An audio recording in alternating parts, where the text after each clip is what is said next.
Olá, muito boa tarde. Há alguns dias de mais um ato eleitoral, desta vez para as autarquias. Queremos olhar este desafio cívico e também as oportunidades que o poder local representa para uma governação de proximidade e mais atenta ao bem comum. Está connosco o Pedro Vaz Pato, presidente da Comissão Nacional de Justiça e Paz. Muito boa tarde, obrigado por estar no programa Eclésia.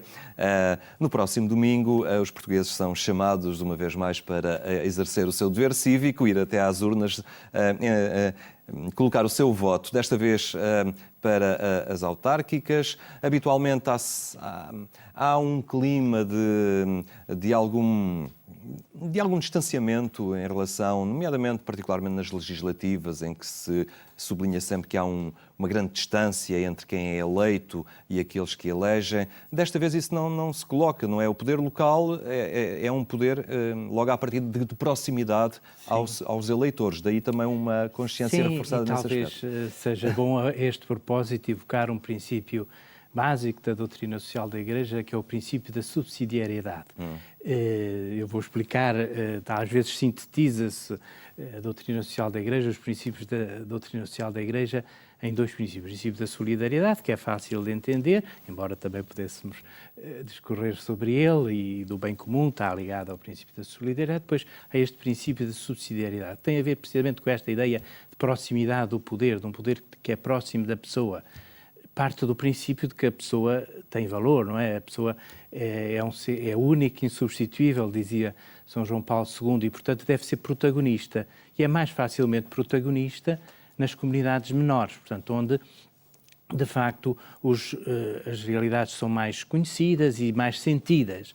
E, portanto, o princípio da subsidiariedade diz isto, que o Estado não se deve substituir às iniciativas da pessoa, individualmente, e também das comunidades menores, da família e da sociedade civil, das associações da sociedade civil, e até dentro da própria estrutura do Estado, a administração central não se deve substituir à administração local naquilo que ela pode fazer. Evidentemente, depois tem de suprir aquilo que são insuficiências das iniciativas locais.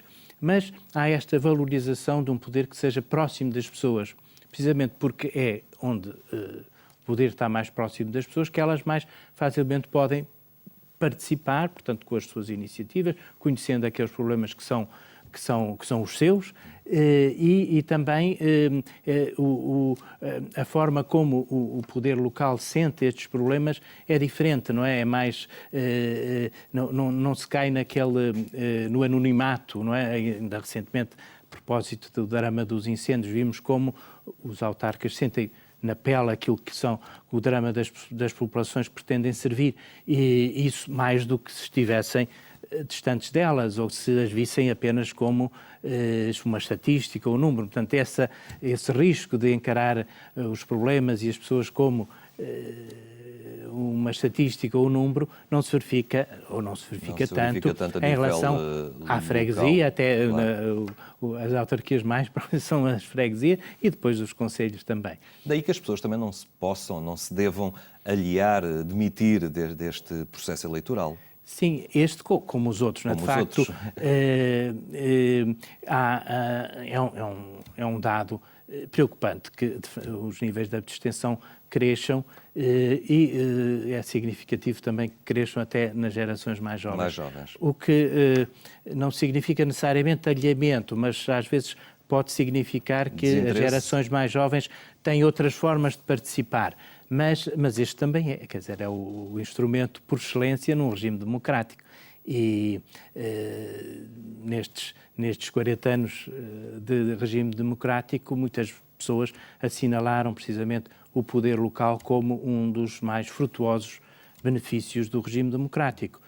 Porque foi através do poder local que muito progresso social, nós muitas vezes vemos o negativo e aquilo que ainda está por fazer, e esquecemos de ver o que foi feito de positivo ao longo destes 40 anos, em termos de progresso social, e nisso as autarquias locais tiveram um papel importante. O que não significa que os vícios da administração central não sejam também na administração local, e podemos falar de alguns deles, às vezes até se notam mais na administração local do que na administração central, mas no cômputo global há este aspecto positivo de um poder próximo das pessoas que levou a que muitas delas tivessem acesso a bens que não teriam, provavelmente, da mesma forma, se não houvesse o poder local. O poder votar é um dever, é um direito, é uma conquista.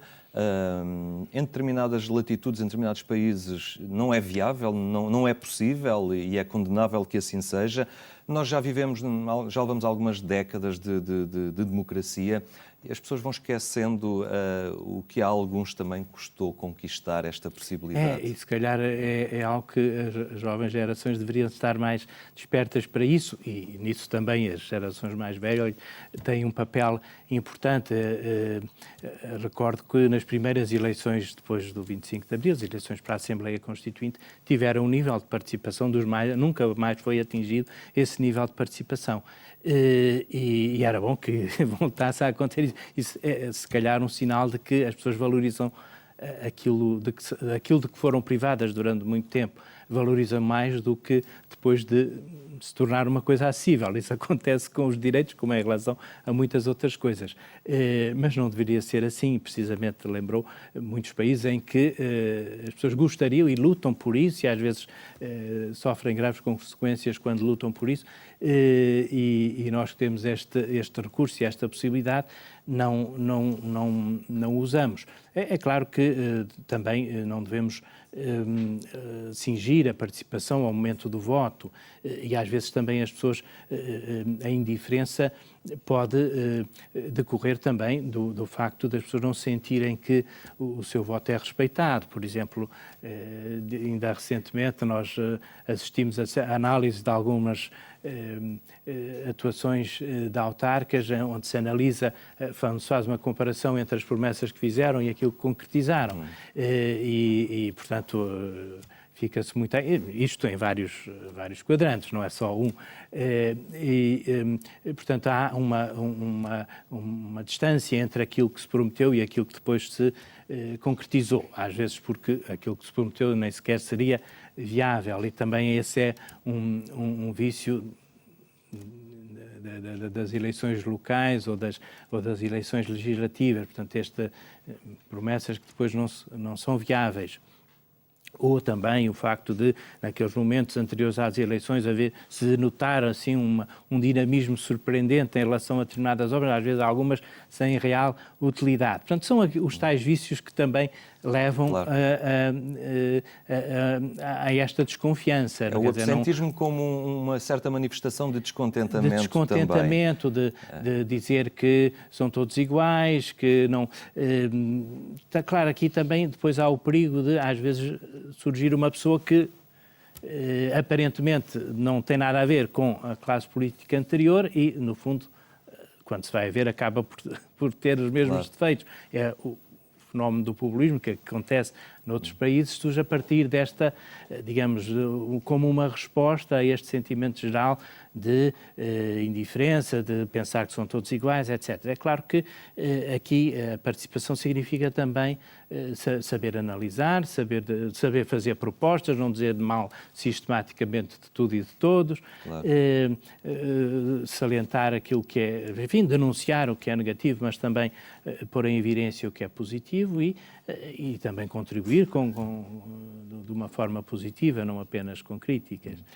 Quando dizemos que se deve votar, ir lá fisicamente, colocar o voto na urna, estamos a dizer simultaneamente, e isso é importante que fique claro, que o cidadão deve estar atento ao processo eleitoral, à campanha eleitoral, aos projetos de cada um, inteirar-se das propostas para depois... Interessa votar, mas interessa votar em consciência, não é? Sim, é bom que isso aconteça, que o voto seja consciente, não é? Portanto, que não se guie apenas por... Enfim, há uma análise superficial do candidato, se é mais simpático, menos simpático, se a personalidade é mais atraente, não menos atraente, etc. Mas ir a uma análise profunda das propostas que são feitas. Também, às vezes, na questão das eleições locais, há sempre a questão de saber se, afinal, o que é que motiva as pessoas. São mesmo as questões concretas da sua autarquia ou são questões mais gerais e se vota pelo partido, independentemente depois até da orientação que é dada no âmbito autárquico. É claro que não digo que também a nível autárquico as questões ideológicas não tenham a sua importância, mas muitas vezes, e é também se calhar um erro, um vício do poder autoritário, também se nota muitas vezes certas divisões que são artificiais, uma oposição sistemática só porque se está na oposição, mesmo quando as questões em si nem têm muito a ver com a ideologia de um partido ou de outro, mas pelo facto de ser de um partido tem de estar sistematicamente contra ou sistematicamente a favor. Pronto, são também aspectos em que de facto há que melhorar. Mas como eu já disse, claro, não são motivos para a indiferença, mas pelo contrário, motivos para ser mais exigente, e isso só se consegue quando se exercem o direito e o dever de votar, não é? Se a abstenção cresce, não é por isso que as coisas melhoram, não? Claro. Aliás, pode ser uma arma perigosa, é assim que lhe chamam os bispos, numa nota pastoral já de 2014, a propósito das europeias, que eles referiam precisamente que o absentismo pode ser uma arma perigosa.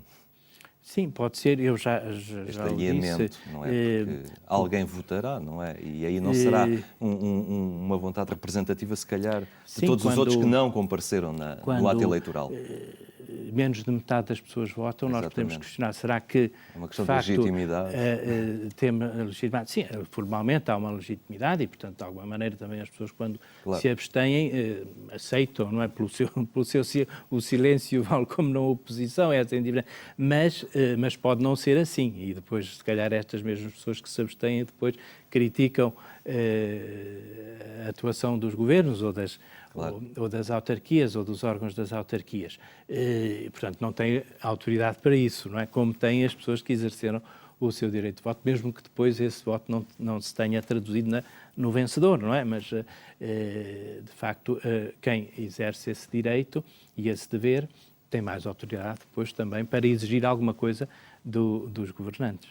Há a questão também da política em si, e volto a esta nota da Conferência Episcopal, uma nota, recordo, sublinho, já de 2014, a propósito das europeias, em que os bispos portugueses citam o Papa Francisco numa passagem, que ele refere que a política tão denegrida é, segundo ele, uma sublime vocação, é uma das formas mais preciosas da caridade, porque busca o bem comum. Sim, e a política é de valorizar, não é? E não deve afastar ninguém, deve ser um desafio para os cristãos. Devem sentir-se particularmente impelidos também para a missão política. Essa ideia de que a política é uma forma de caridade, no fundo, é a caridade que vai para além daquele estrito, digamos, daquele círculo que nos é mais próximo. Amar o próximo neste sentido, amar a minha família, os meus vizinhos, mas dá a este amor ao próximo uma dimensão social, uma dimensão... Podemos amar não apenas este círculo mais próximo, mas todo o nosso país, ou neste caso, todo o nosso concelho, e depois até no âmbito europeu, em relação às legislações europeias. Portanto, trata-se de alargar o âmbito da caridade, o âmbito do amor ao próximo. E aqui entra aquele outro princípio da solidariedade, do bem comum, aquilo que deve mover o cristão na sua atuação política é precisamente esta ideia de que não me interessa só o meu bem pessoal, porque o meu bem pessoal passa pelo bem comum, pelo bem de todos. O bem comum, no fundo, é o bem de todos e de cada um. Quer dizer, eu não posso estar bem se as pessoas da minha comunidade não estão bem, e vice-versa. Também o bem da comunidade passa pelo meu bem pessoal. Claro, mas como é que se concilia depois este bem comum com o interesse do partido? Aí, de facto, as visões sobre o bem comum podem divergir até em pessoas que se baseiam na doutrina social da Igreja. Há determinadas questões que são muito claras e em relação às quais, portanto, a doutrina é muito evidente, mas há outras que são deixadas também à análise concreta, em função de determinadas realidades e de perspectivas que podem divergir mesmo na ação de cada cristão. Agora, é importante também reagir a esta ideia de que a pessoa, quando se dedica à política, necessariamente se tem de comprometer e que tem de fazer cedências do ponto de vista dos seus princípios. Não deve ser assim. Portanto, também o testemunho dos cristãos empenhados na política deve ser esse, não é? De que acima dos partidos estão determinados princípios que em relação aos quais não se pode ceder. E, portanto, isso é importante, porque também sabemos que às vezes as pessoas deixam de se dedicar à política precisamente porque isso as vai... correm o risco depois de ver a sua personalidade denegrida, portanto, o seu bom nome afetado, qualquer coisa que façam vai ser escrutinada, qualquer opção que façam não vai satisfazer todos. Bom, são contingências que se têm de ultrapassar e também da parte dos cidadãos em geral deve haver uma visão de que, no fundo, os políticos não são diferentes de cada um de nós, não é? Haverá pessoas mais honestas, menos honestas, haverá pessoas bem intencionadas, outras não o são. Agora, não se pode generalizar, não se pode nunca generalizar, porque depois temos, de facto, esse risco, que se calhar aquelas pessoas que mais qualidades teriam e que mais bem intencionadas seriam, deixam de o fazer porque têm medo que, a partir do momento em que se dedicam à política, são vistas como uns bandidos, como umas pessoas que estão interessadas em promover-se a si próprias à custa do bem comum, quando, de facto, a motivação deve ser precisamente o contrário, deve ser o bem comum, e sabemos também de muitas pessoas que, por se dedicarem à política, muitos sacrifícios fazem da sua vida pessoal e também temos de reconhecer isso. Portanto, os portugueses devem valorizar mais os políticos? Devem valorizar mais os políticos e devem eles próprios. Quer dizer, no fundo, quem são os políticos? Valorizar-se eles próprios. Quem são os políticos? Quer dizer, nós não devemos também fazer esta barreira entre cidadãos e políticos. No fundo, todos nós devemos ser políticos no sentido de interessados. São cidadãos eles próprios que assumiram uma missão de serviço. Interessados na causa pública, interessados no bem comum. Uns fazem-no através de partidos, candidatando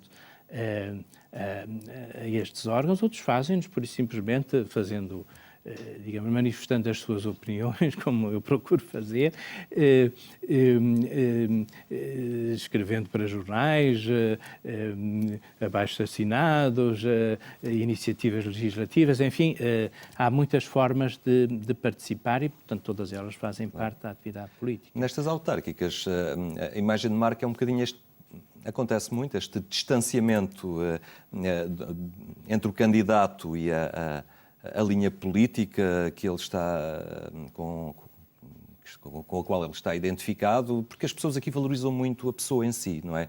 Porque se cruzam com ela na rua, porque a conhecem pessoalmente e pessoas que tradicionalmente votam numa determinada cor política, muitas vezes votam no oposto para as autárquicas. Sim, isso também é compreensível, se calhar tem um pouco a ver com aquela realidade que há pouco lhe dizia, quer dizer, as opções no nível autárquico nem sempre são determinadas por uma opção ideológica, e compreende-se que as pessoas, acreditando e confiando na competência, na honestidade de determinada pessoa, optem por ela mesmo que não seja do seu partido. E depois também há os candidatos independentes, que também foi uma inovação das últimas alterações legislativas, que acho que é de saudar, embora às vezes também estes candidatos independentes não são assim tão independentes como isso e são às vezes dissidentes de partidos, mas de facto a nível local nem sempre se colocam aquelas divergências ideológicas que se colocam a nível central. Em todo caso, também é sempre bom não confundir uma pessoa, não é? Porque não se vota só numa pessoa, não é? Claro. Vota-se num grupo de pessoas, num grupo de candidatos, porque os órgãos são colegiais, não são... Há o Presidente da Câmara, mas depois há os vereadores e, portanto, todos eles fazem parte de uma equipa, assim como também a Assembleia Municipal. E, portanto, são estes aspectos que devem ser tidos em conta quando se exerce o direito de voto. O que é que se pode fazer para que os jovens comecem a votar de forma mais expressiva? Olha, não tenho assim propriamente esta forma, mas acho que esta consciência do valor da democracia, da consciência da importância do bem comum, isto é, que nós não melhoramos a nossa situação isoladamente, fechando-nos em nós próprios, preocupando apenas com o meu trabalho, a minha carreira, etc., porque o meu bem pessoal passa sempre pelo bem da comunidade em que me insiro. Isto vale para jovens e para adultos, não sei. Talvez a situação, eu não digo que os jovens sejam mais indiferentes, mas se calhar acontece aquilo que há pouco salientávamos, que se calhar, porque viveram sempre em democracia, não sabem valorizar algo que outras pessoas nem sempre tiveram acesso e, portanto, isso pode ser um fator importante. E, portanto, eu acho que não diria que é algo especificamente aos jovens, não é? Mas esta valorização dos mecanismos democráticos e valorização do sentido do bem comum vale para jovens e adultos. A Igreja também deveria trabalhar, já que tem a pastoral juvenil, há muitos movimentos de juventude na Igreja, devia trabalhar também com eles esta sensibilização para as suas obrigações cívicas, as possibilidades que têm também no envolvimento político? Sim, eu acho que sim, também porque na linha daquilo que dizia há pouco, há de facto uma ação social da Igreja muito marcante na nossa sociedade portuguesa. Sem a Igreja, o que seria, do ponto de vista da atenção às necessidades de alimentação, de educação, etc. Portanto, este sentido de cuidado com as necessidades dos mais fracos. Mas há aqui duas vertentes importantes, quer dizer, há este aspecto assistencial que não se pode prescindir dele, porque enquanto não forem feitas transformações profundas, continuará a existir e não podemos cruzar os braços enquanto essas transformações não foram feitas, mas também terem atenção que estes problemas têm causas estruturais e têm de ser encaradas nesta perspectiva, sob pena de continuarem indefinidamente a tentarmos remediá-los sem solucionar verdadeiramente. E para isso o empenho político é importante. Agradeço imenso a sua presença hoje aqui entre nós. Ficam então estas palavras de estímulo a uma presença ativa também e cívica nas autárquicas do próximo domingo. Obrigado pela sua presença. Eleições autárquicas, desafio a um governo de proximidade também, ao qual ninguém se deve aliar. A concluir, eu recordo ainda que mais logo pode acompanhar a edição rádio do programa Eclésia. Será pelas 22h45 na Antena 1. Boa tarde e até amanhã, se Deus quiser.